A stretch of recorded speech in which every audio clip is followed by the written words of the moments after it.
Did you know that Mario Kart Tour, the Mario Kart game that is heading to iOS and Android, releases this week? All I can say is I'm glad I got insurance on my phone, because I swear if I get hit by one more goddamn blue or red shell, I'm gonna freaking lose it. Sorry about that. How about we just forget that happened and start the episode.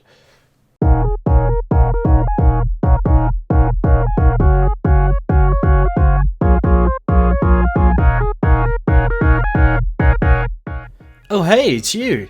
Welcome my fellow Neo and to a brand new episode of Free to Play. If you're new here, Free to Play is your gaming news show where we talk about all the new and exciting things happening in the world of gaming. In this week's episode, we talk about the opening of a new game studio, an old Pokemon gets a new evolution, Twitch acquires the internet gaming database, and is Steam in deep trouble? All this and more in this week's episode of Free to Play.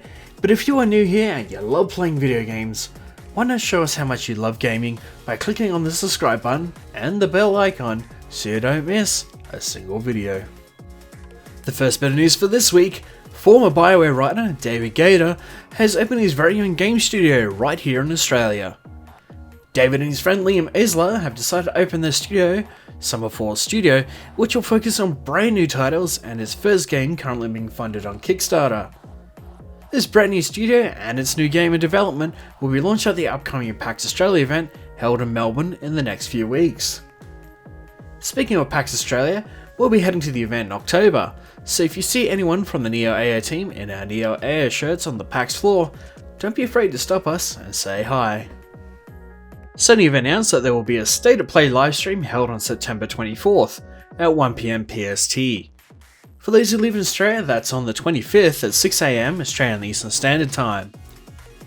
State of Play is Sony's answer to Nintendo's Nintendo Direct, where they announce brand new games that come to the PS4 and the PlayStation VR.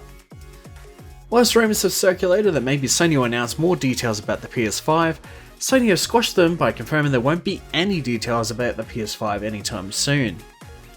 But to add to the excitement, Naughty Dog have teased a hammer with the captions of Last of Us 2 and the date of State of Play on Twitter. It might just be time for a release date. In other news, Amazon Prime has announced brand new perks for their members, including mobile games. Amazon Prime already offered perks for games on Twitch, but now open up perks to mobile games such as PUBG Mobile and Fortnite Mobile. Amazon Prime has announced partnerships between gaming companies such as EA, Moonton, Netbubble, and Wargaming Mobile, with other companies soon to jump on board.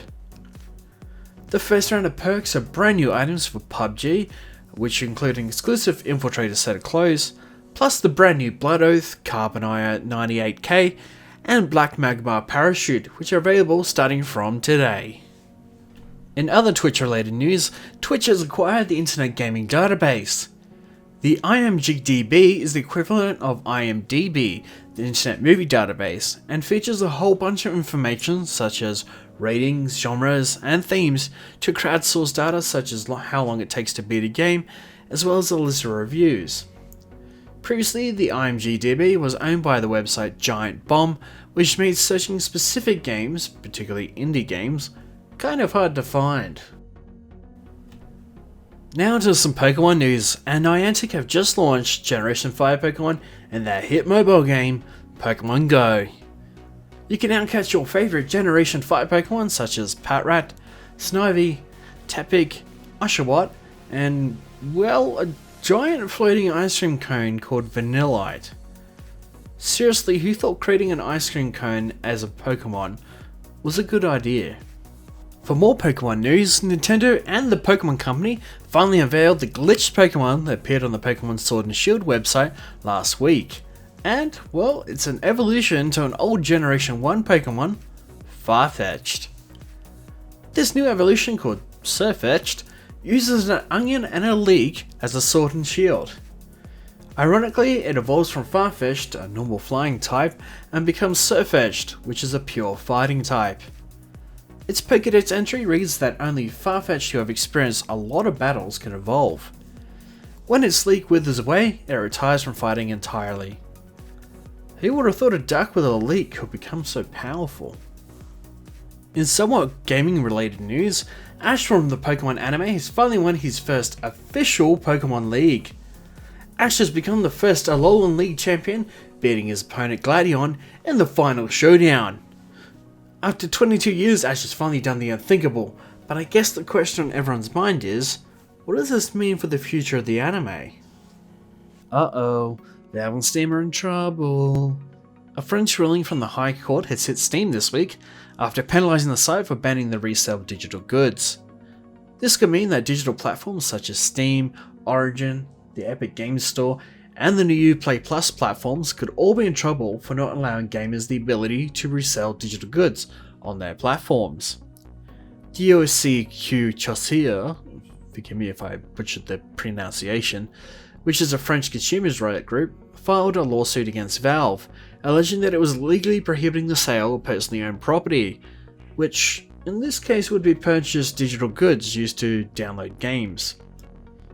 They argue that once a gamer purchases a product key for the game, they should maintain the right to be able to resell that code to someone else, as it is the gamer's property after purchasing the game.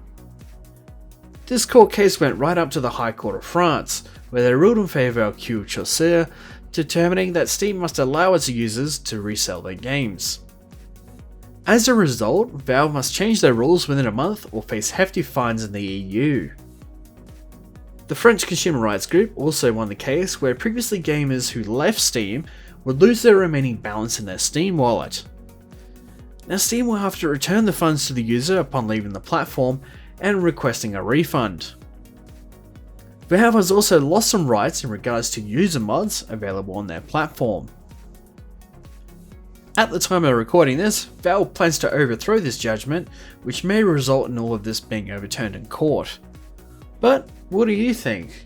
Should gaming platforms such as Steam and Epic Games be held accountable and allow gamers more rights in regards to their purchases? Sound off in the comment section below. And that is all for this week's episode of Free to Play. We hope you enjoyed this week's episode.